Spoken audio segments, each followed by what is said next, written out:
Hello, fellow pushers. A bit of a special episode this time in that I have a interview with Andy Rourke from Form Square Games. It runs about 80 minutes, and so I wanted to get it out there ASAP. I'll be back with another regular episode of the podcast in about a week with news and all the other things you normally expect. But I just want to get this interview out, so here it is. I hope you enjoy it. Hello and welcome. I'm happy to be here today with Andy Rourke from Form Square Games, a new game company. How are you, Andy? Very well, thanks. Nice to meet you. We're talking over the wonders of the internet as usual. So it's like noon here in Calgary, but it's the evening. You're in England somewhere. Whereabouts are you? So, yeah, I'm in England, in the UK. I'm in a place called Guildford, which is just outside London. It's about 20 miles southwest of London, about that much. So, not And far. is that how long you've lived? How long have you been there? Is that been your base Uh, for a long time? yeah, I've been in this area. I've moved around the area, but I've always lived in this part of the country since I was born. But a few different towns and villages around, but same Right. area, really. And do you have much of a wargaming scene there? Do you have people to play with there? Yeah, there's a club, Guildford War Games Club, that I'm a member of. I've been a member there for 20 odd years or more.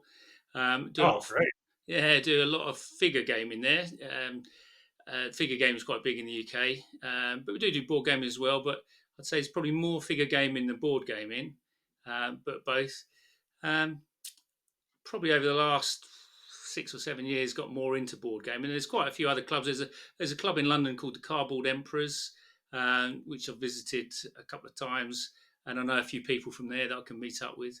So yeah, it's easy to get to. It's about 45 minutes from where I am on the train, so it's easy.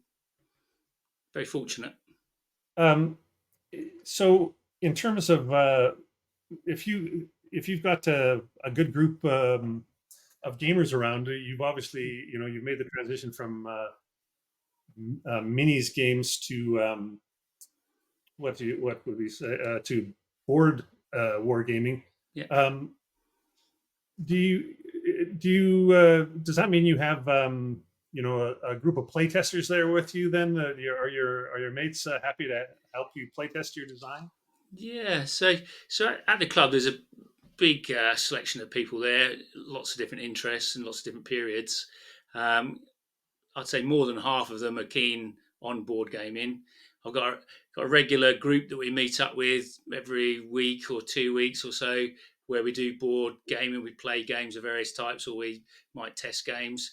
I had five friends particularly that were quite keen on doing a lot of testing with me. First game I designed was a six-player game called Coalitions, and so we needed quite a lot of players, test players, to do that. So I was very fortunate, really, to have access to so many people that were so willing to play. Still meet up with quite a lot of these people most of the time. The this game that you've published that you're just published with your new company, the Form Square. Yeah. But that's not your first design. You had a design before then. Yeah, so the first sort of published design I had is something called Coalitions, that's been published by Phalanx.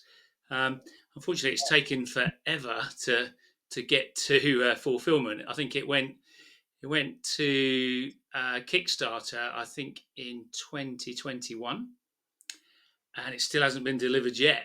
So it's taking Ah, yeah, forever. yeah, So right.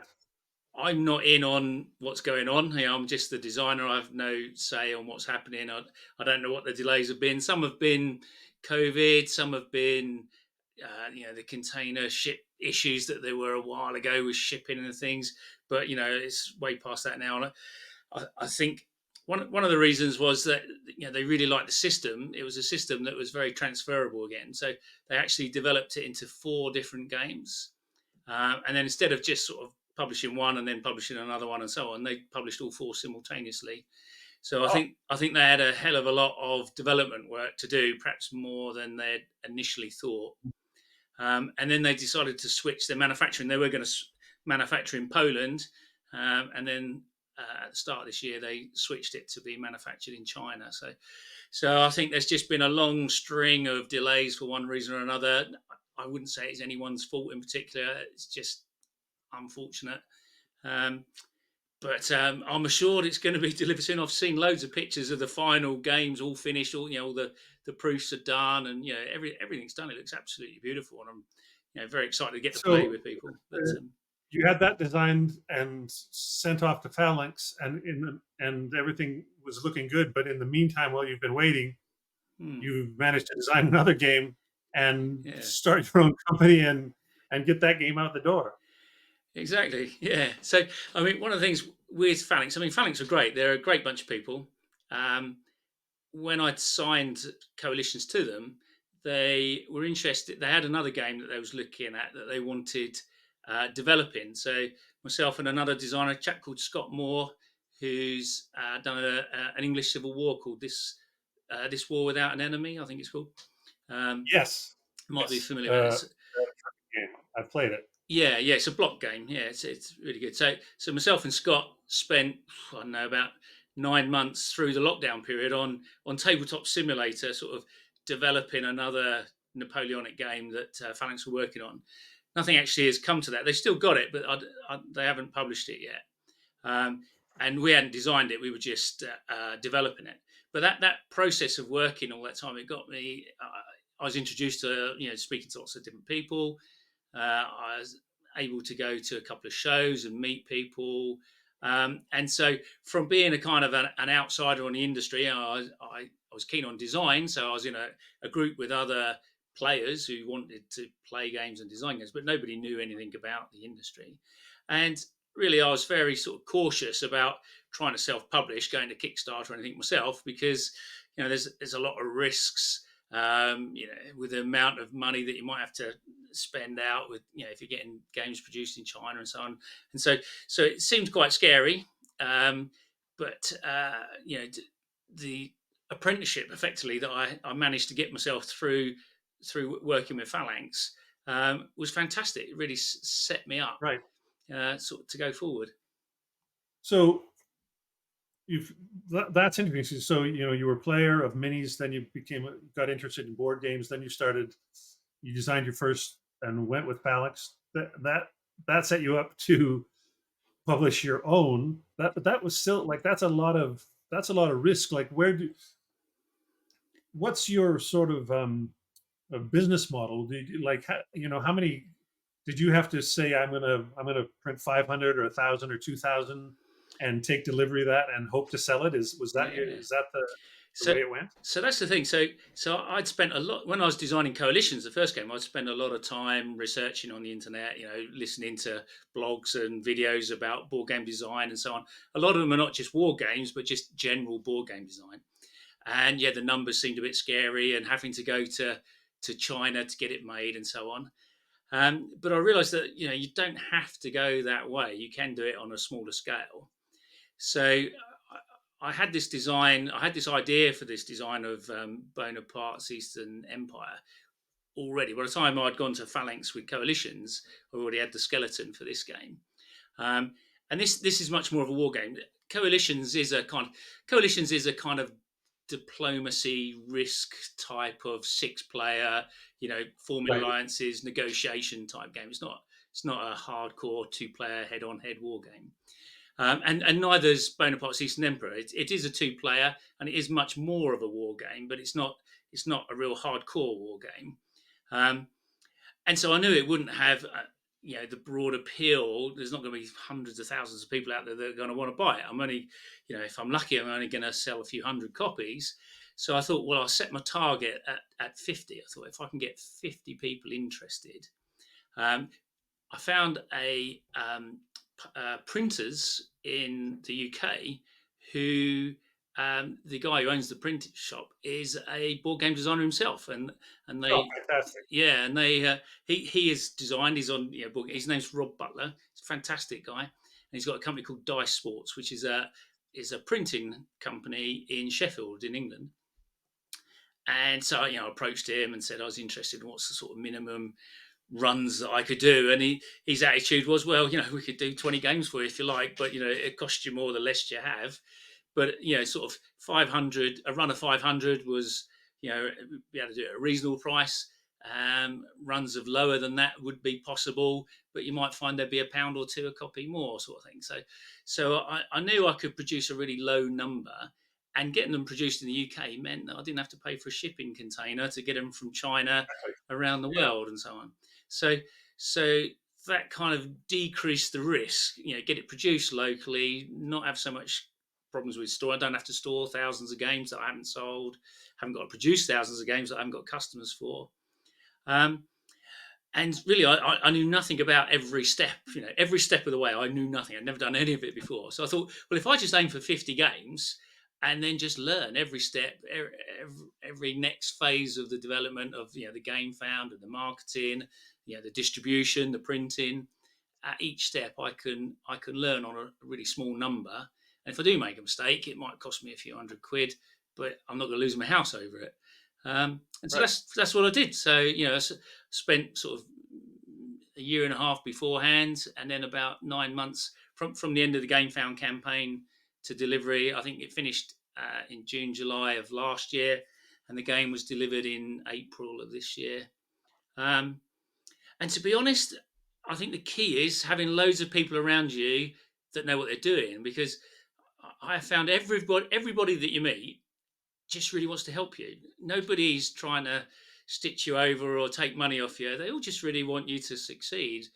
Everyone's really, Right. because it's like a hobby industry. No one's making any real money out of it. I haven't made Right. any money at all out of it. That's the difference, right? Difference. We're a niche hobby, so there isn't like millions to be made. There's no monetary drive to screw each other over. Exactly. You're doing it because you want to be with people that you like and you can relate to. They want to help you. And it's just wonderful. So I've had nothing but help from everybody, which then really helps to limit the mistakes you make. Because, it's like Rob, when I'd send him some stuff and say, well, I want this printed or this, and he'd just look at it and say, no, you've got to change that, or that's in the wrong place. And then he would just change it for me. He wouldn't say, go back to your graphic designer and spend hundreds of pounds getting it done. He'd just say, well, I'll just set this up and you'll be fine. And, thanks very much. Right. So, Yeah. Yeah. just really fortunate. And I learned so much that because the game system, the Limits of Glory game system, I wanted it to be transferable to different themes. So Maida, the second game that's sort of out at the moment, um, transferring everything I'd learned from the first game to the second game was really quite smooth and easy. Almost to the point, it's strange actually, almost to the point where you spend so much time and so much effort designing the first one, and it's so difficult and there's so many hurdles. You do the second one, and it seems really easy. You think, well, why is it? I must be doing something wrong, and this is so much easier. And I think it's because you've already crossed all those hurdles once already, and you're not doing the same thing wrong again. So it's, the second game has got so much easier to the point where you almost feel, oh my gosh, I must be doing something wrong. It can't be this much Well, easier. So I'm that's been sure interesting. playtesting it now and stuff. I'm sure that there will be new challenges that pop up. They just won't be the same challenges that popped up on the first one.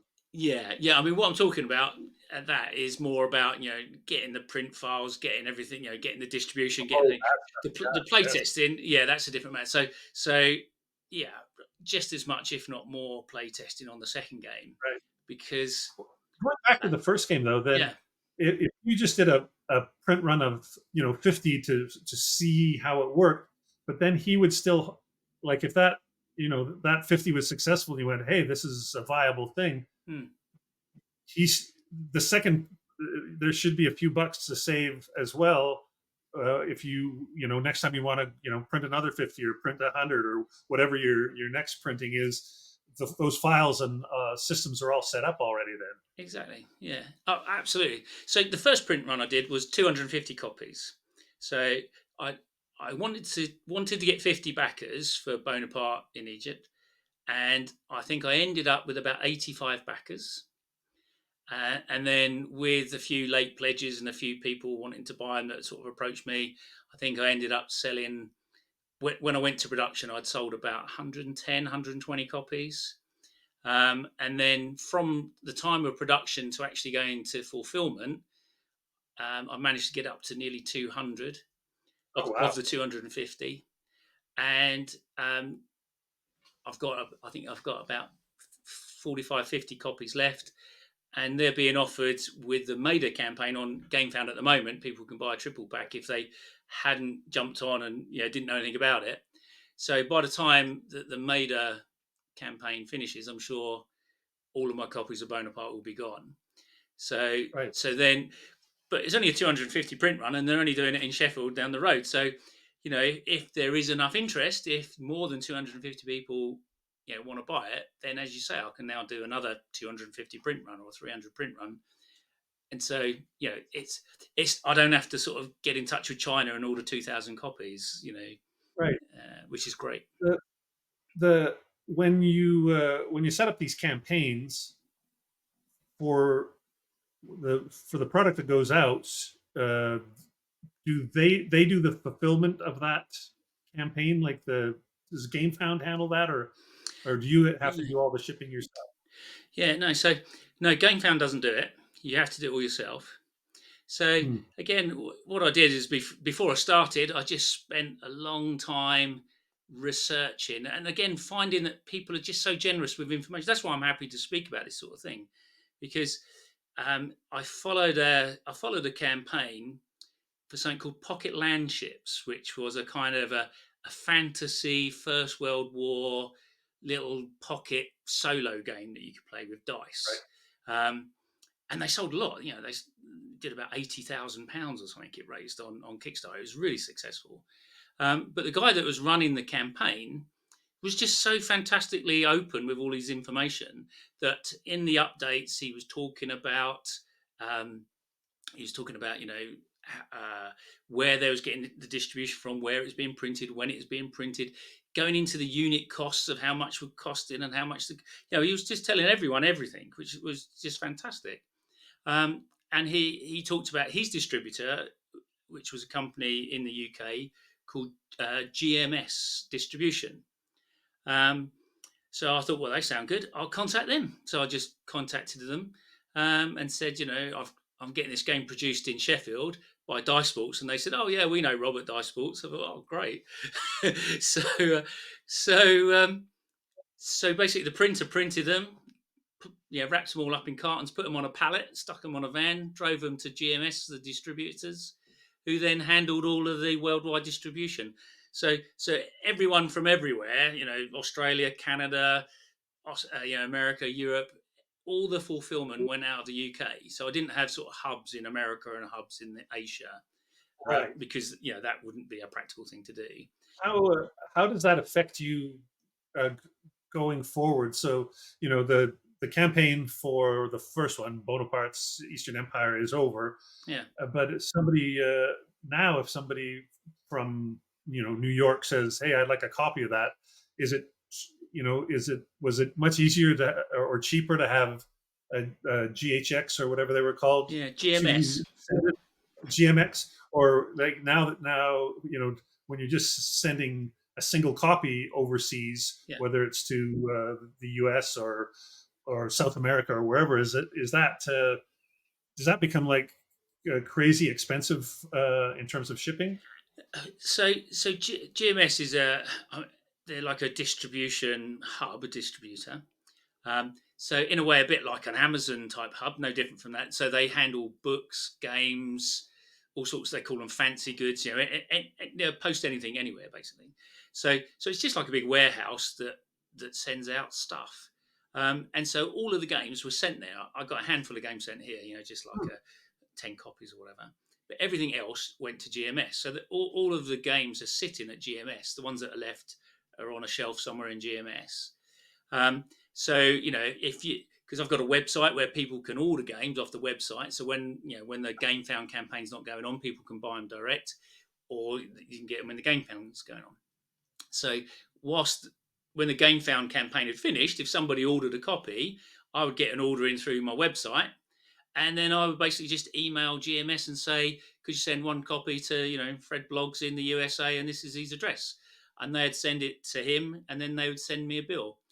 And it's cheaper for for me to get them to send it because of their contacts and their couriers and their shipping and then the bulk that they do it, than for me to take it down to the post office and just send a parcel to America or wherever I wanted to send it. Right, or Yeah, UPS or FedEx or whatever. exactly. Yeah. So Yeah, yeah. Oh, so that's fantastic. yeah, so they just keep hold of the stock and send it out as I give them orders. Yeah. That's a great story because you were able to produce and ship everything using UK suppliers. Yeah. Uh, I know I'm in Canada, so it doesn't, it's a whole different thing. But I talk to a lot of publishers in the US, and as much as they want to do made in US, they just can't find the cost savings are just so huge to go to China, even on a small scale. Like there's very few publishers that are made in America just because the jack it pushes the price up too high. So to be able to find something that's reasonable where you save on container shipping, Yeah. and that allows you to pay a little bit more for local production. That's fantastic. That's exactly it. And the time when I was actually thinking about this was, in the middle of COVID. There's a worldwide container shortage. The price of shipping Right. and containers had gone through the roof. And I was just thinking, well, it doesn't make sense to get a game made in China and send it around the world in a container. If the person I want to sell it to lives in England, why don't I make it in England and just send it to him, for £7 rather than spending thousands of pounds on a container to ship it around the world. So that was the motivation behind me finding out all this, in this information in the first place. I wanted to try and keep it as local as possible. Well, that's fantastic. Let's talk about that first game. I've played it 2 or 3 times now. Oh, great! I'm terrible as the French, but I'm totally enjoying it. It's so if anybody hasn't seen it yet, there we go. That's here's the box because I got the box open. But it's Bonaparte's Eastern Empire, and it's as you say, it's your intention to have a system game. It's the first of what may be a series of games, but it's got a few unique things going on in it. I mean, the big one, of course, is the glory points, where each of the different commanders has a variable number of glory points, which I think is just genius. You don't as a player, you don't know how many points, say, Desailly or Keebler or whoever is actually going to have until they actually detach from Napoleon and start going. And Yeah, the, and it, and I really appreciate how it's not just like 3d6 for each one. One may be 2d6, one may be 10 plus 3d6. Like it's you've made it so that the the better leaders should get more glory points than the worst leaders, but it's not set in stone. It's very variable, yeah, which I think can make the game more replayable as well. yeah, yeah. I mean, I hope so. I mean, the whole glory concept. When I first started designing it, I wanted to represent luck and skill. And when I first started to design it, each commander had two attributes. You had an attribute of luck and an attribute of skill. But then you ended up with double the amount of counters, and it was all a bit too cumbersome. So I sort of condensed it into this sort of single glory rating. And so, interesting things like Nelson. Nelson is the only character in the game that is able to get more glory. Everybody else, they get the glory that they've got, and it just reduces as the game goes on. But Nelson was highly regarded as being very unlucky to have missed the French fleet on its way to Egypt. Some reports even say they sailed past each other in the night in the mist and didn't even realise that Right. they had intersected each other. So Nelson's glory rating at the start of the game is very low, and Bruet's is.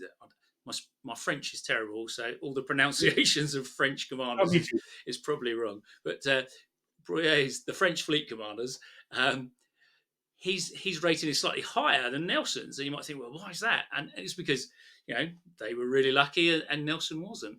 But if Nelson doesn't manage to intercept the French fleet on the way, then Nelson's rating is the only one that will go up. He goes up to reflect the fact that once he then did find the French fleet, it was extremely skillful at completely destroying it at the Battle of the Nile. So all the other commanders, they just have this single glory rating. And what I'm trying to do with the whole glory system is give the player loads and loads of little tiny decisions that they've got to make throughout the whole game. And so quite often with a game, virtually any game you play, you get to a point, it's like a breaking point in the game where sort of one thing can happen, and that's the end. If you roll a 6 or if you roll a 1, you win or you don't win or whatever. And that can be a common thing with lots of games for lots of reasons. But what I wanted to do in this is make the player have to make lots of decisions where they don't always know why they're making them. How much reserves you leave where, which commanders you leave where, because the way the events happen in the game, nobody really knows what's going to happen and when it's going to happen or if it's going to happen. And so you can't think, well, I know on turn 13 the British are going to turn up at that point, so I'll leave a strong force there, because you just don't know that that's going to happen. So you, as a commander, you have to plan, as a player, you have to plan for any eventuality, and then you constantly got to judge how much of your glory that you've got left you're willing to burn through to get things to happen, or whether you can wait. And so it also implies, because there's no supply rules or anything like that in this game, but there is this attrition. The attrition runs through the whole game.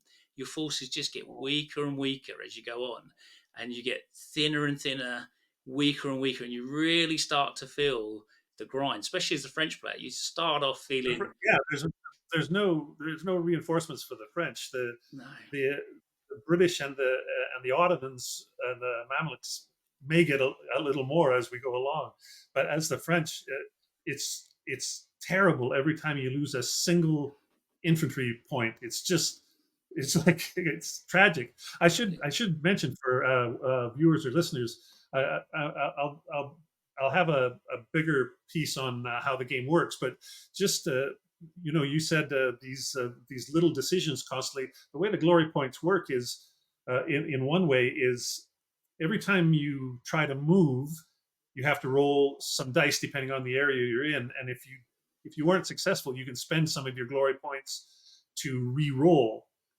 Same thing in combat. You're going to roll 4 dice, and if you don't get the results you like, you can spend some of your glory to re-roll, or you can spend some of your glory to make your opponent re-roll. But you've got this limited amount of glory that you're especially in the case of your best commanders, you're trying to squeeze it out all the way to the end. As the French commanders in particular. yeah, So that's those sort of tiny decisions, because you think, oh, 1 or 2 points here or there, but they suddenly, Desai only has like 11 glory left, and you still haven't got him. You haven't taken the savants all the way to the end of the line of the Nile there, and you're like, what am I going to do? exactly. I mean, things like trying to relieve a siege, and you're sending troops to try and get somewhere to relieve the siege. If you have to use up so much glory to get there, by the time they get there, the commander that's with them, and it's really, the game's all about the commanders. The troops are just kind of they're, you need the troops, but the troops without commanders are completely worthless, effectively, because they're just victims. And so, if you spend so much of your commander's glory to get your troops in position, then you've got no strength left to fight with. So you really Yes, have to because nurse it. So if there's no commander, you can't re-roll, and you can't force your opponent to re-roll. Not to mention, you have a really interesting combat results table that uh, the different, like, uh, the British with a commander and the British without a commander are different lines on that table. The same with the Ottomans with or without, yeah, very different lines on that table. I yeah, think the French, it's the same. It's just the same it's the same. line, but Yeah, you don't get the rolls. it's the re rolls that's key, because if you haven't Yeah, got a commander and your opponent has, they can re-roll to get more hits on you, and they can force you to re-roll your hits. So, and you yeah. can't do anything about it. So, if you haven't got a commander, you're a sitting duck, really. Yeah, yeah. As the French, I try to leap on those spots where there's no commander right away. Yeah, That's just take the low hanging fruit as quick as you can. yeah. That's it. I mean, as the ally player with the Mamelukes, you might think, well, the Mamelukes, they can't, it's hopeless whenever they try and fight. But one of the keys to the Mamelukes is, after practice, you could you could try a big battle to start with. Murad with his whole army. There's quite a few times when you might get two or three or even four French casualties. You can do some damage with the rerolls, but very soon you're pretty hopeless. And then what you've got to do is you've got to disperse. You've got to send your Mamluks individually out as much as possible, disperse into the desert, go up the Nile, run away and disperse, and then wait out your time. Because the French they have to occupy everywhere to win, and they haven't got enough stuff. So a lot of places probably end up being occupied with just the commander, the built-up areas. And then you can send a Mameluke cavalry, just one single Mameluke cavalry, back into that space to start uprisings. And the defending commander can't do anything about it because he can't come out of the built-up area to fight you. So if you can just get one or two of your Mamelukes to survive, they can be a real nuisance to the French. And also, if you do disperse, then the French can end up using loads of glory trying to mop you all up, moving around, trying to catch you, and so on. And so Yeah, you're yeah. draining, you're constantly draining all of the French resource. Well, and you make a good point there about some like the French can't keep control of any of the built-up areas without leaving a unit there, and it can be an infantry unit or it can be a leader or a cavalry unit, or Yeah, I mean, who'd leave an artillery unit there? That would be crazy. yeah. Um, but you sometimes do are forced to like those infantry points are so critical. You're going to need them every one to the end. So sometimes you do leave a leader. Like Mm. a leader can be he might only have two or three glory points left, or none. He might be exhausted. So it's a good use of a leader, but they are completely uh, indefensible. Mm. When they're left on their own. Yeah. So if the leader's inside the built-up area, because Mamelukes cannot fight sieges, so the leader inside the built-up area is completely safe, other than from uprisings. The But uprisings, yeah. but as soon as the Ottomans turn up or the British turn up, then a leader on his own could be in trouble because obviously they could start a proper siege. Um, so there's all these decisions to make. There's no right answer. Who do you leave? Where do you leave? What do you leave? There's no right answer. You've just got to try and work it out. Well, to talk a little bit more about that, your combat system, it's really interesting too because you have these horizontal lines, depending on if you're British with or without a leader, if you're Ottoman with or without a leader, etc.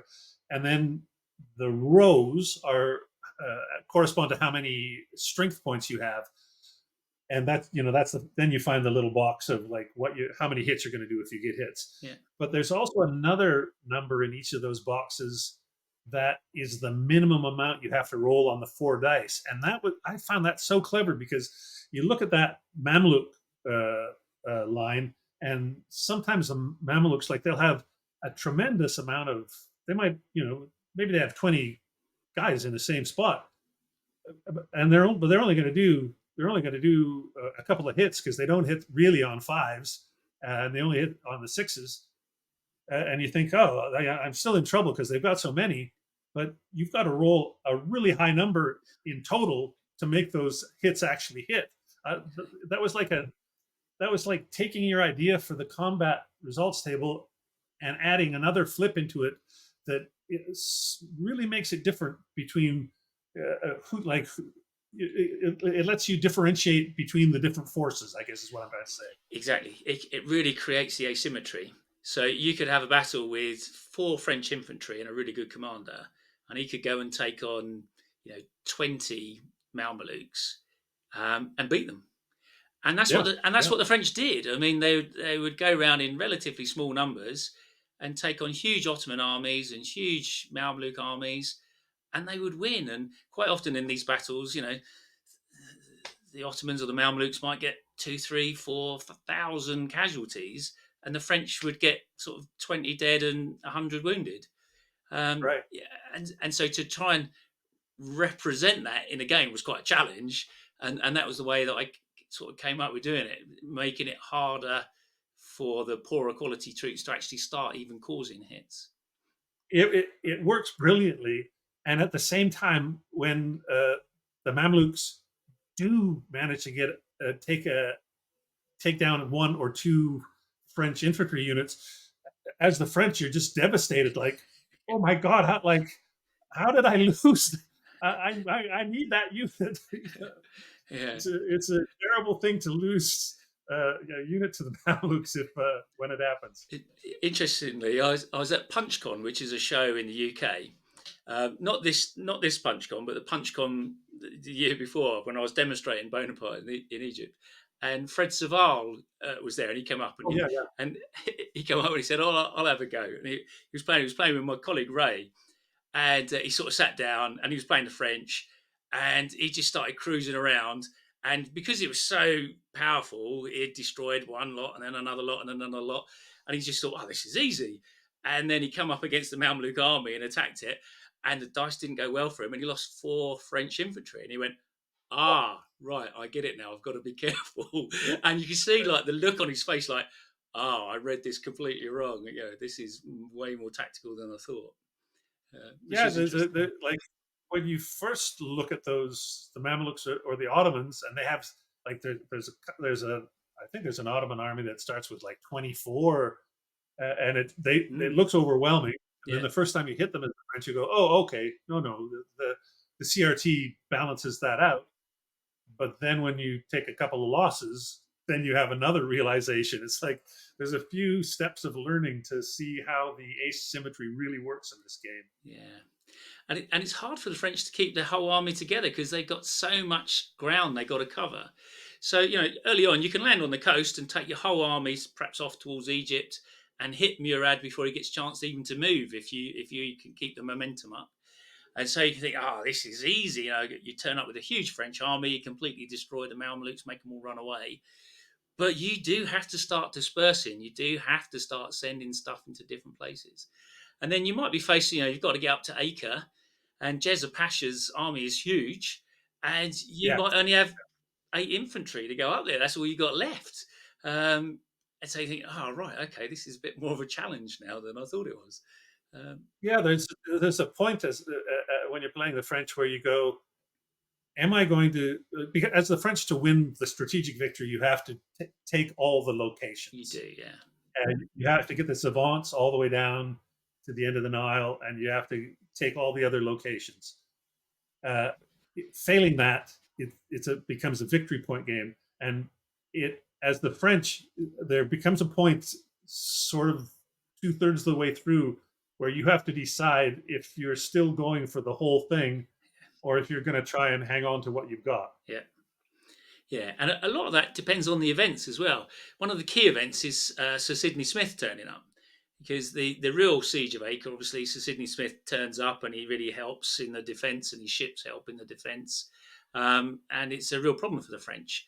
And Well, sorry, that's interesting. I wanted to ask you about the naval, the the It's basically a land game, but you, I, I imagine you felt like you couldn't do this campaign doing without going running past Nelson. That's just such a huge part of the story, that missed opportunity, yeah, that had to be there. So the game starts with a naval invasion phase, and once you get where the the French have three different fleets. The the British don't know which one the French are actually in, and the British just have the Nelson's fleet. And you get across the Med, and either you take some hits from Nelson or you don't. But one way or the other, you're gonna get into Egypt, and you're gonna go do all that. But that leaves Nelson and his few squadrons, and the French squadrons. There's the French don't get any more ships or anything like that. And but the like you say, Sir Sidney Smith is going to pop up, and he's going to need to go from where he pops up at Rhodes or it's, something like yeah, I I can't think remember. I think Cyprus he comes at. Cyprus, yeah, that sounds right. Cyprus. Yeah. So, but he pops up with some ships as well. But I Yeah. guess the the naval game then becomes for the French trying to keep him from making it to Acre to do his siege of Acre, I suppose. And I guess Nelson is trying to wipe out all of the French navy that's left. Yeah. Although Napoleon can also leave, so the You, French need you, a squadron for that as well. so yeah. So there's a few things there. So with Nelson, if Nelson intercepts the French fleet on the way to Egypt, then Nelson is removed and the French fleets are removed, and that's it. There's no fleets placed. If he doesn't intercept them, then then he gets Trowbridge and Hood joins him. The French get Villeneuve and Duchela. Um, and then there's the potential for fights, and that's representing, he didn't find them, and then there's the Battle of the Nile, and these are sort of commanders and ships are there. The British Navy will fight a lot better than the French Navy, but Yes. it is possible, and on purpose, it is quite possible that the two navies will meet each other, and effectively all the ships will be destroyed. And it's not that I want them to be destroyed. The Battle of the Nile, I mean, the British won it, but virtually every single ship that was engaged was so heavily damaged that it had to go back to be repaired. So whether you win a naval battle or lose a naval battle, it tends to mean that you have to go back off station and get your ship sorted out because they've all been absolutely wrecked in the naval battle. And and and so that's what that is trying to represent. Um, the interception, I mean, Nelson had about 13 ships with him, and the French invasion fleet, depending on which source you read, is about 400 to 500 ships. So even if he had intercepted it, you could argue that it's quite a good chance that a lot of the ships would still have made it because Right. the 13 ships can't stop 500, but he could have stopped quite a few of them and cause problems. And that's why if you're intercepted, you still turn up, but you just turn up with a lot less stuff because it's been intercepted. And then the reason I wanted a bit of naval in the rest of the game is there's no more French fleets introduced. You get Sir Sidney Smith because he was such a strong character in the game. He was so in history. He was so pivotal at the siege of Acre. He had to be in the game. And then later on, the British turn up with Lord Keith with Yes. squadrons. And again, that happened in 1801. They turn up with these fleets. But also, most of the Ottoman armies that came, there was four large Ottoman armies that were raised in this period. Most of them, again, came across the sea. So they came from Rhodes. Um, I think in the game we've got being at Jaffa and El Alarish, one at Rhodes, and Captain Pasha, who's actually an Albanian. So Yeah. Captain Pasha's interesting. He was an Ottoman trained with European. His troops were trained the European way, and so he became really kind of quite snobby towards the Ottomans, and he wouldn't cooperate with the Ottomans. So he would only allow his troops to fight with the British. He wouldn't allow them to fight with the Ottomans. And so I've tried to reflect that in the game as well. Um, and so that's what the naval aspects in there. And the British naval ships can have quite a large effect on sieges, any coastline sieges, because they can add their guns to the siege. And you can also Yeah. use the commander for his glory. If he's the most senior commander at present, then his glory can be used for rerolls. So a really Right. important part of the game. Yeah. Yeah. It feels like that. It feels as the French. You've only got these sudden once Smith and Keith show up. It's you as the French naval. You just feel completely uh, outnumbered and overpowered. Yeah. Not to mention the British squadrons are worth like four, and the French are worth two. So you're outgunned, and Yeah. it's not a one-on-one fight, even in a one-on-one. No, and for Bonaparte returning, because Bonaparte can return in the game as well if the French player chooses. So they don't have to keep, because the counters represent squadrons. So it's like Hood's squadron and Trowbridge's squadron and so on. So it's not just one ship. Um, Yeah, yeah, but for Bonaparte to get back to France, was just representing just the frigate, the Murion, that took him back. There was two frigates, but that was the one that he was on, and it's just really a counter to get him across the sea. He can actually use his glory. Bonaparte can use his glory if he's got any left to influence the movement at sea of the Murion as well. Um, and so that becomes a bit like the interception phase. The British, any British ship can try and intercept the Murion on its way back to France if Bonaparte's on it. Yeah, but you've managed to put all the story Yeah, into the game, which is great because it is an interesting story. I mean, I remember when I was I just read what's his name, Patterson, Chandler, the Yeah, campaigns David Chandler. yeah, yeah, Chandler's book. I just read that last year for the first time, and reading the about the Egyptian campaign when Napoleon sees that it's not going the way he had hoped, and he just leaves them all there. It just seems so incredible. It's like he's leaving like the cream of his army Yeah, and just abandoning them. exactly. And also, as well, there's the kind of impression that the French are kind of cut off in Egypt, but it really wasn't the case at all. There was a lot of ships that went backwards and forwards between France and Egypt. There was a lot of communication. Bonaparte would often send people back to France with messages and things, and boats would arrive with small amounts of reinforcements or officers or messages.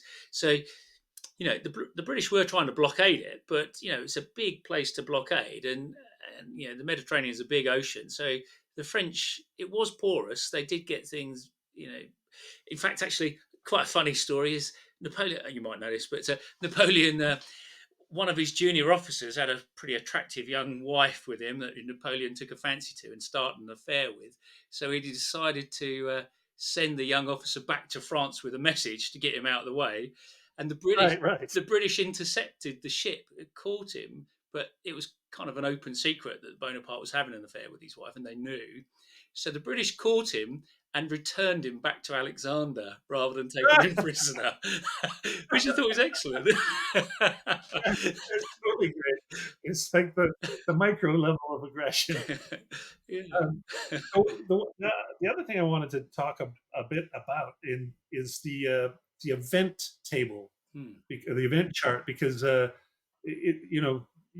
name event table makes it sound like it's just a bunch of random events, and in some ways it is, but it's also the way it's also the turn track without there being a formal turn track because there's a randomness to how the game. You don't know exactly when the game's going to end. Yeah.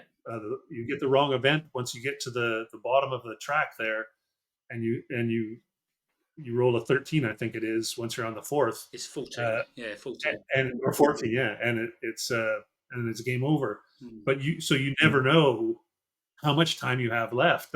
That's I wish more games had that sort of variable ending. I find that just ratchets up the tension just a little bit more. Oh, it really does, because often by the time you're at that stage, the French player often can't win by conquest, and they're having to hang on. And Hang on, the Allied player only has to take Cairo and Alexandria. They don't have to worry about reliberating everything. So the French player can be in the position that they've still got a lot more victory points than the British player, the Ottoman player. But the British and Ottomans are going hell for leather to take Alexandria and Cairo. So there's this massive amount of pressure. The Allies have got to grab these two places, and the French have just got to cling on and hope that 14 comes up.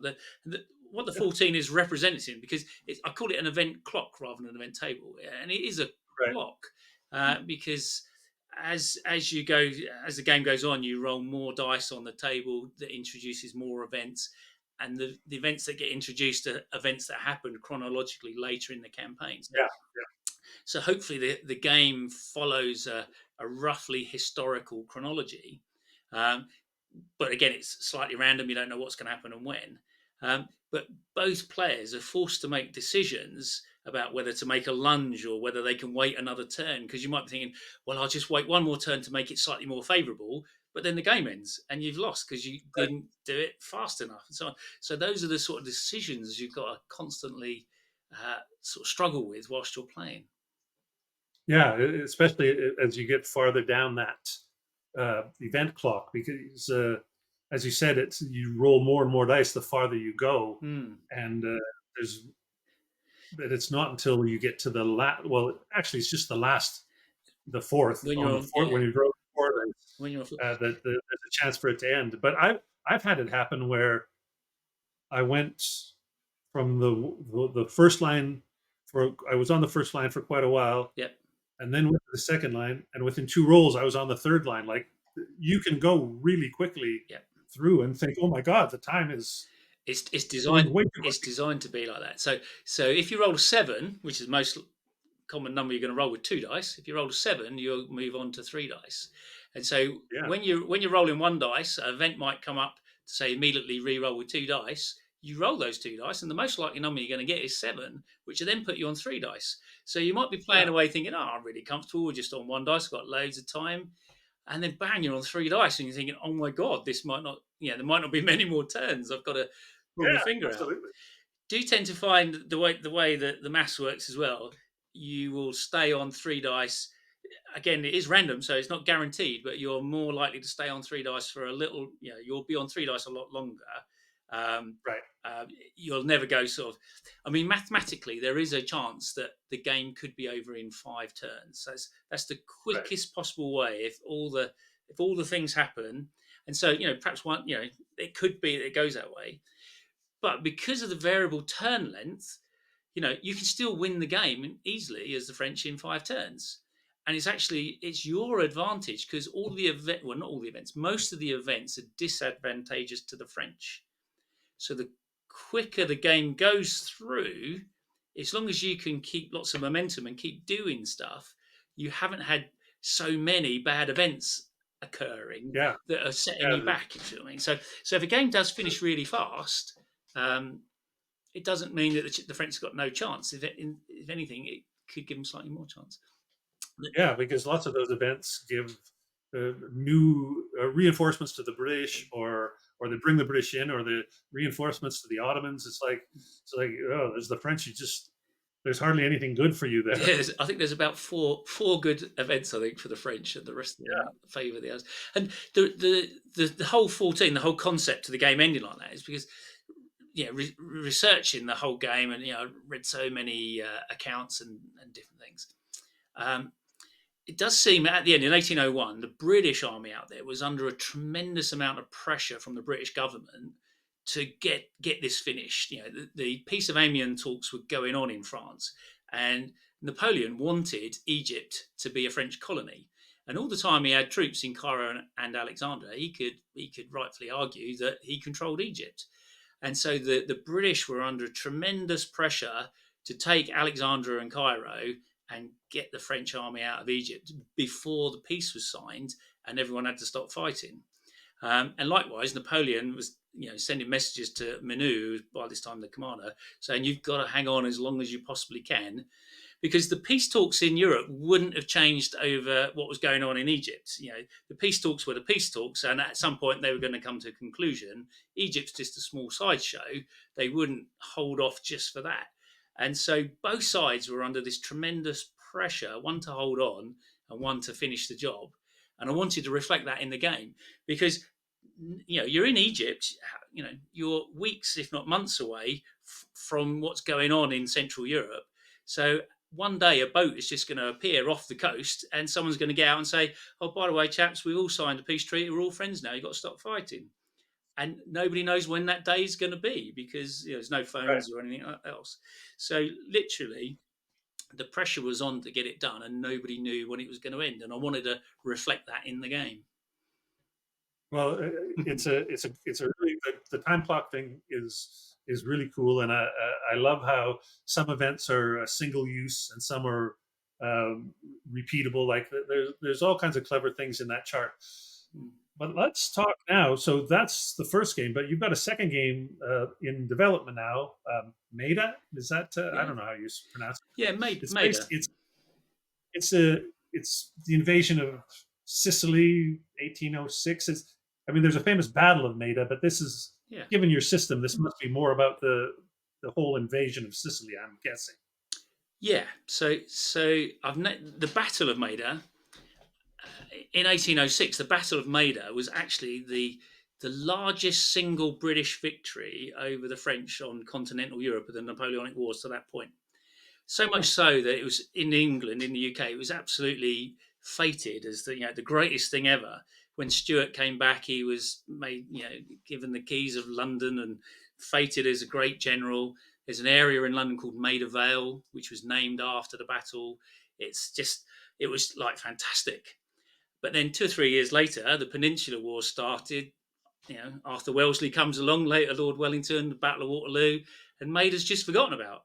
But in 1806, it was like the best bit of news that the British had had, because a British army had gone toe to toe with the French army on equal terms almost, and the British had won. And it was the first time it had happened. And people were over the moon really. Um, and so the game is about the campaign that culminates in the Battle of Maida. And it's all part of the Third Coalition. So even though it's in 1806, and we normally associate the Fourth Coalition with 1806, but the Third Coalition, so the Battle of Austerlitz, William Pitt had sort of organised this Third Coalition. The Austrians and the Russians were going to sort of invade France through Central Europe. And as part of this, William Pitt had persuaded the Russians to send an army to southern Italy, and they were going to send a British army there as well. And this army, joint army, was going to then invade with the Neapolitans, was going to invade northwards into northern Italy in support of the Third Coalition and the attacks in Central Europe. But Napoleon's so fast, he basically wiped out the Austrians and defeated the Russians at Austerlitz before they'd even got going. So by sort of December 1805, the Russians and the British are in Naples, and now they're the only forces that are basically in mainland Europe that haven't been defeated by Napoleon. Um, so so it was a bit of oh my God, what do we do now? Napoleon was really upset with Ferdinand, who was the king of Sicily, because Ferdinand had agreed to stay neutral and then immediately sort of changed his mind and invited the British to land. Um, And he ends up having to like escape Sicily, right? He's like, or he had to flee Sicily, King Ferdinand. Ferdinand, yeah. So Bonaparte decides to send Marshal Massena with an army of about 40,000 men to to invade Naples, the mainland southern Italy, and to invade Sicily. That was the plan. Take it all, depose the king of Naples, the king of the two Sicilies, and put his brother Joseph on the throne. So that was the plan. Um, the Russians, like stoic Russians, they'd been told they've got to stay in Naples, and their commander, a chap called Lacy, who was quite old. He was in his 70s, and he was of Irish descent. And he was absolutely not going to do anything unless he was told by the Tsar. And so until he Hmm. had a message from the Tsar, he was going to stay and defend the capital of Naples. And the British, in their wisdom, had put their general Craig under Lacy. So Lacy was the supreme commander, and Craig was subordinate to him. And Craig pledged to stay on mainland Italy all the time the Russians stayed.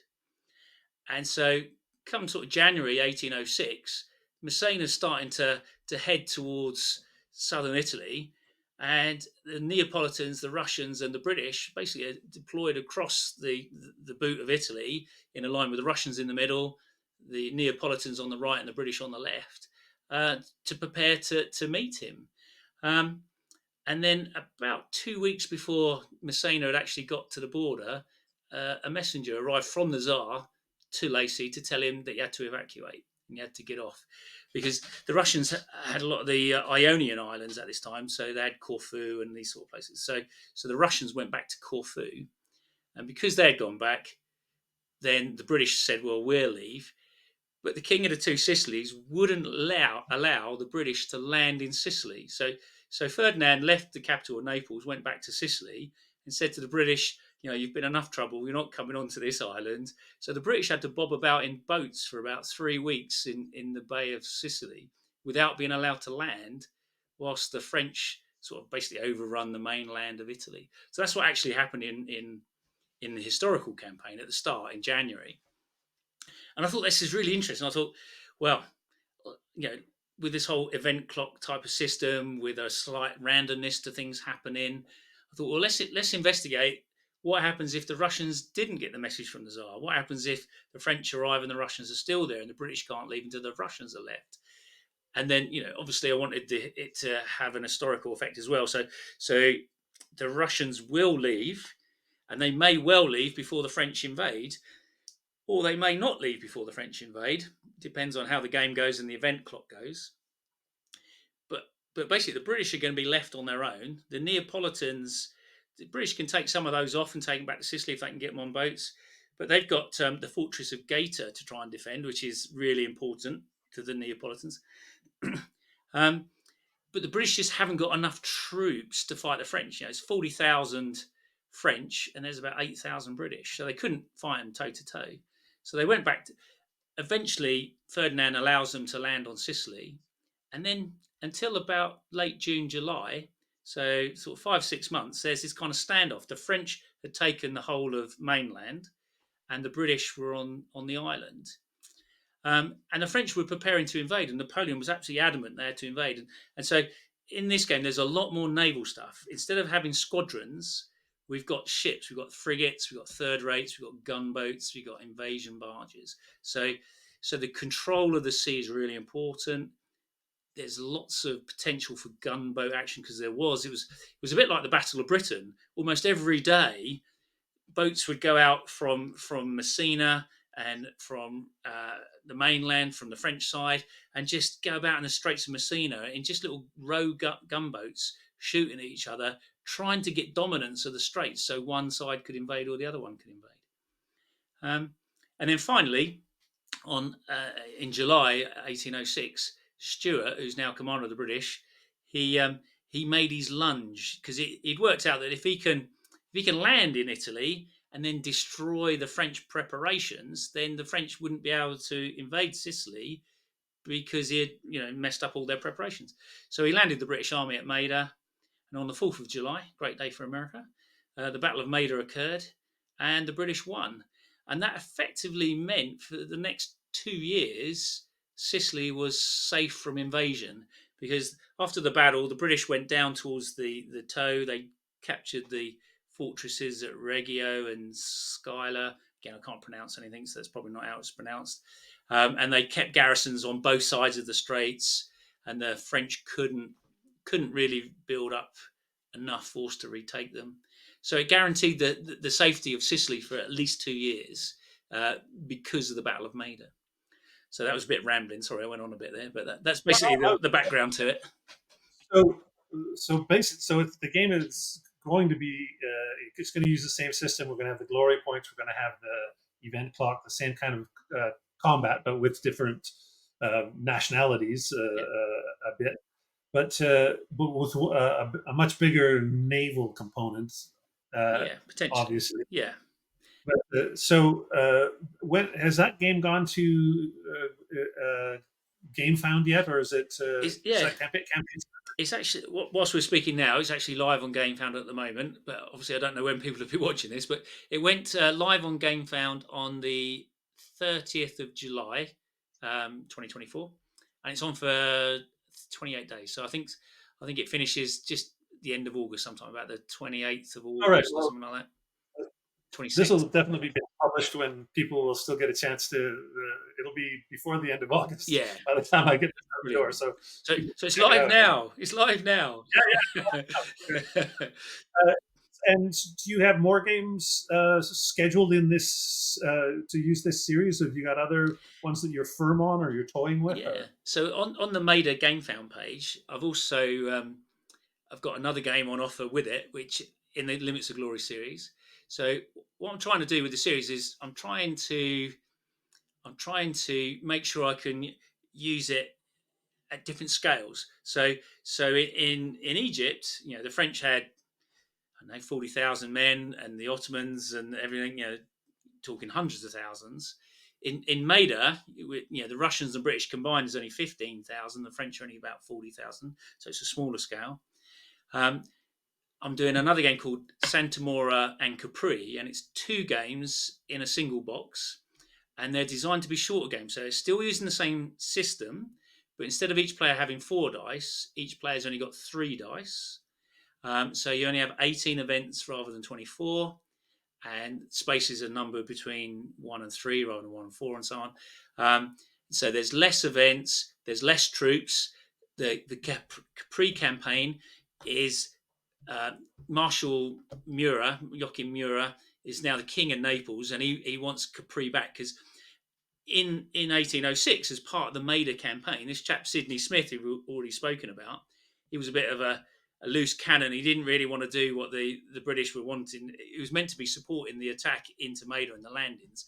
Instead, he sailed off up the coast, landed his Marines on Capri, and captured Capri. And so the British have held Capri for the last 2 years. So even though the mainland's all French, Italian, Neapolitan, Capri, which is only just off the mainland in the Bay of Naples, has had a British garrison for the last 2 years, and Murat's had enough and he wants it back. So the game about Capri is the Neapolitan and French landing on Capri to get it back. And that campaign only lasts about a week. Well, it's slightly over a week, about a week and a half, 10 days or so. The actual fighting, it's very quick. Um, there's only about 1,500 British troops on there, and there's in total about, well, the French have about 20,000 troops, but they're not all engaged. Only about 7 or 8,000 arrive straight on. So very small numbers, very short game, short time span, um, and it was kind of a design exercise to see if I can get it working, at a smaller scale, so people can just have a foot. It's designed to last for about an hour, 45 minutes to an hour. Once you know the system. Right. And Santa Mora is the same. So Santa Mora is one of the Ionian Islands, which again the French had got as part of the Treaty of Tilsit. They had been ceded it by the Russians, and by 1810, I think they'd had 7 of the Ionian Islands. The British had been taking them back off them. They just had Santa Mora and Corfu left, and the British landed on Santa Mora to take it back um, in 1810, and that lasted about 3 weeks. Getting a bit of naval stuff, siege. A lot of the people that are in all these games sort of run through them. So Sidney Smith had sort of captured Capri. The garrison commander of Capri is a chap called Hudson Lowe, who goes on to be Napoleon's jailer in St Helena. But Hudson Lowe is also the colonel of the Corsican Rangers, who are part of the garrison on Capri. And then the Corsican Rangers in 1810 are used to invade Santa Mora. So Hudson Lowe is actually one of the commanders that goes there. In the Maida campaign, a chap called Brigadier Oswald is under Stuart, who is leading the attack or leading the expedition to Santa Mora. Camus, who was one of the French brigadiers at Maida, he's actually the fortress commander on Santa Mora. So we've got all the same characters running through all the different games, all popping up. So you see the same, which I found interesting. Oh, yeah. So that's available on the Game Found. So you can buy both games. You can get Maida and you can get Capri and Santa Mora. Oh, fantastic. Hmm. I'm struck by the fact that all 4 of these first games involve an invasion. Hmm. There's no.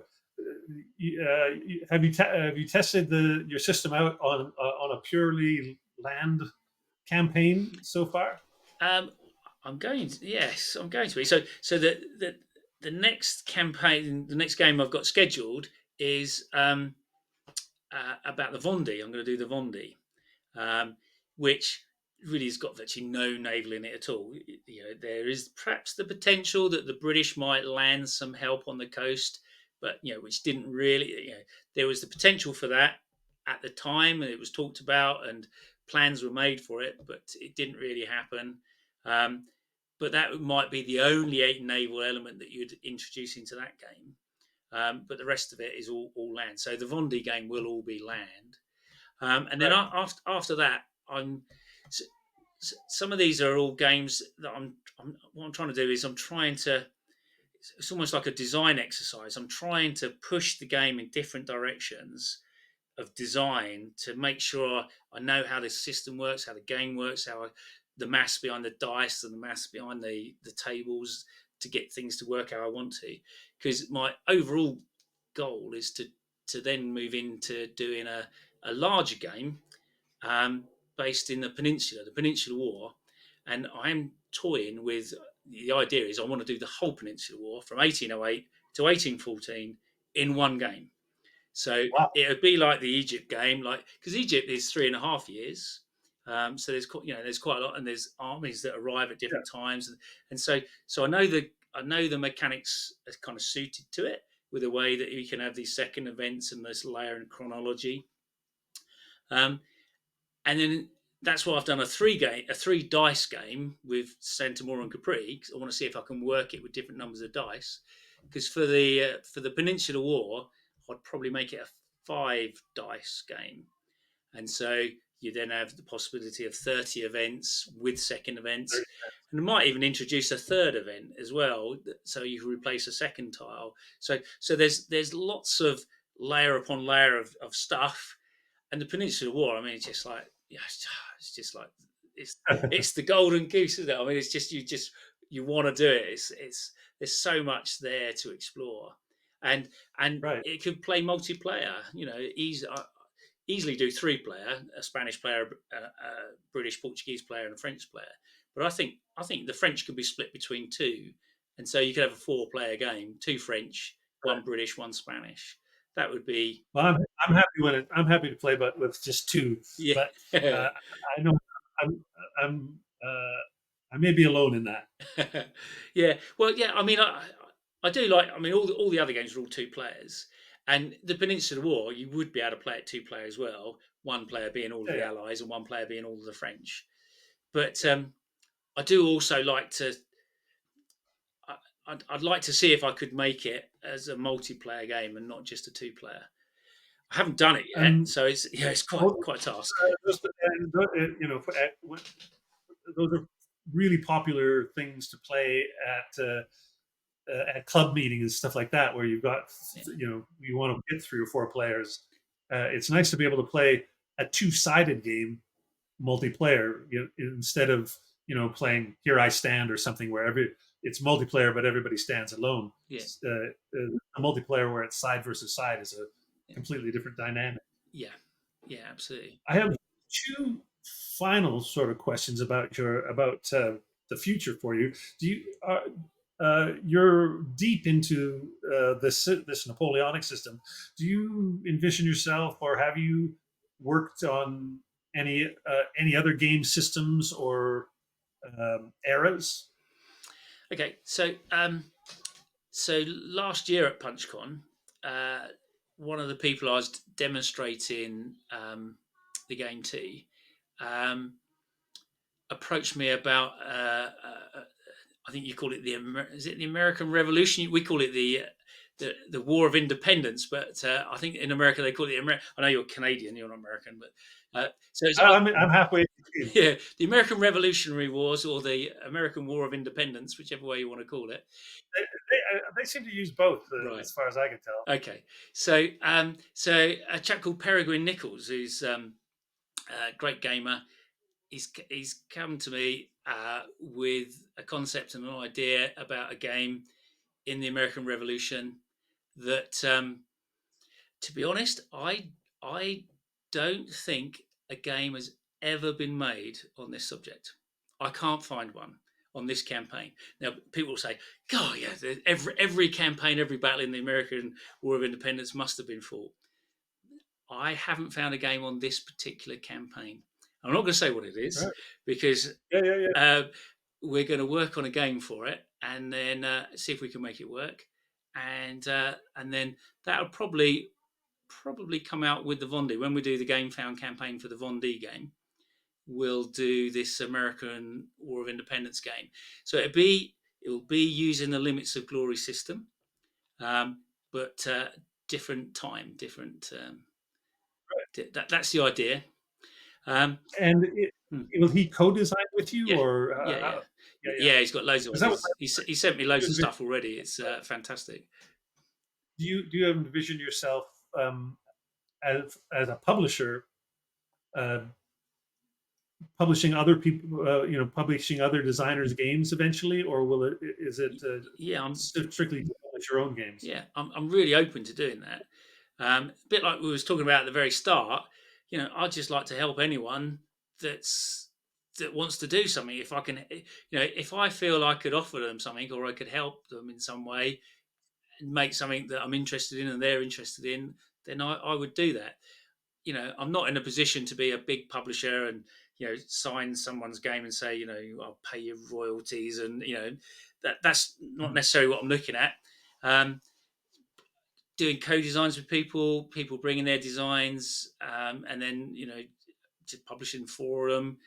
Um, Definitely, open to anything really that will help Form Square Games and help them. I'd like to have other publishers involved. Yeah, sorry, It's designers involved. Sorry. it, that attitude reminds me a lot of, and what you talked to earlier about the help you had. Fort Circle Games, Kevin Bertram and Fort Circle Games out of Washington D.C. Yeah, He's he's great about being open. He publishes his basically his financial statement for the games yeah, for the game companies. Like it's his idea that the more people know what they're getting into, the better. yeah, yeah. Absolutely. Um, I think it really helps, and people are really understanding with the going back to what we was talking about earlier about shipping. So sending parcels to um, to America. I mean, America is definitely the biggest market. I sell 50% of everything I sell is going to America. So you know, all of the rest of the world put together, every other country in the world is probably slightly less than the American market. So sending a parcel to America, you know, you want that postage to be as low as possible, but it's really hard. I think for a single game, we're charging £29 postage, which you think, oh my goodness, £29. It's so much postage. But you're fortunate that the people that are receiving the games, they know and understand what's going on. They realise that you've only printed 200 games. You're not making any money out of it. You know, you're just trying to improve. You're just trying to add to the hobby. Put your two pennies in, um, and people are they're not thinking, oh, you're trying to rip me off, you're charging me too much, even though it's such a lot of money. People are still happy to pay it if they feel that they're getting something that they're interested in, they want to do. And I found that has been marvelous. So all the financials that you're talking about with Kevin Bertram and stuff, I don't really think there's anything too high, because I'll happily tell anyone anything, because I'm only Oh yeah, doing it it's for the just fun. Yeah. oh, companies just don't come forward with that sort of information, and No. it's like you said, it's like what's the point of hiding it? It's like Yeah. this is there's no big secret of this is where we're keeping all the secret money. No. It's where all the money goes. Exactly. Uh, Yeah. well, this has been a great conversation. I think we've had got a really good understanding of what your company's all about and what the Limits of Glory system is all about. But was there anything else you wanted to let people know about before we wrap it up? I think we've covered a lot of it. I can't think of anything in particular that I'm just really grateful that I've had so much support. I've been I've been a bit overwhelmed actually by the amount of support that I've had from people, and the comments I've had on when I've posted on Facebook about stuff. You know, People only ever say nice things about. It's such a supportive hobby. Nobody's trying to say, oh, that's rubbish, or people are just genuinely happy for you. They're happy that your game's doing well. People are wanting to buy games to support you. It's just been great. I'm just really grateful, really, that I've been able to do this. It's been fantastic.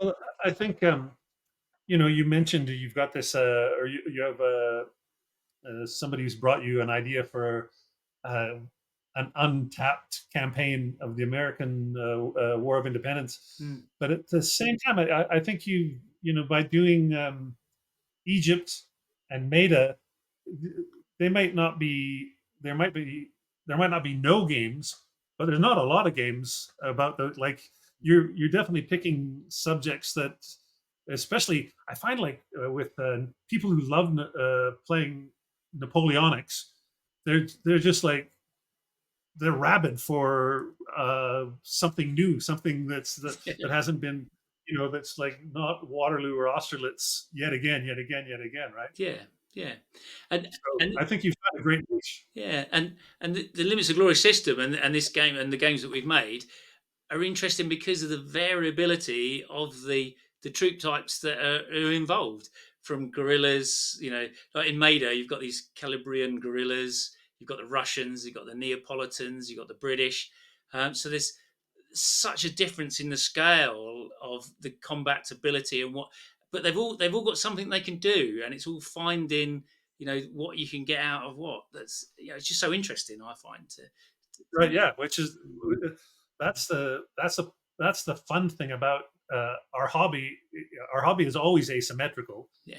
and that's always the fun thing. Is like, how do I make this thing work? This thing that I have work, because I don't have what they have, Mm. so I gotta figure out this, and that's a for me that's a big part of every game that you ever play. Definitely. Yeah. Well, thanks so much, Andy. It's been a delight Thanks. to talk to you and find out more about this, and I can't wait to see Maida. Yeah. I've had such a good time with Bonaparte's Eastern Empire. So thanks, Grant. I've really appreciated talking to you. It's been really good. Thank you. All right, Cheers. thanks again. I hope you enjoyed that as much as I did. As I said earlier, there will be a regular episode of the podcast out probably within a week. Until then, please like the video, subscribe to the channel if you're watching this on video. As well, if you want to become a regular supporter of the channel, look in the comments or the description section of the video, and you'll see where you can sign up at Ko-fi, or come to my website pushingcardboard.com, and there's information there on becoming a regular supporter as well. Thanks again for watching. We'll see you next time.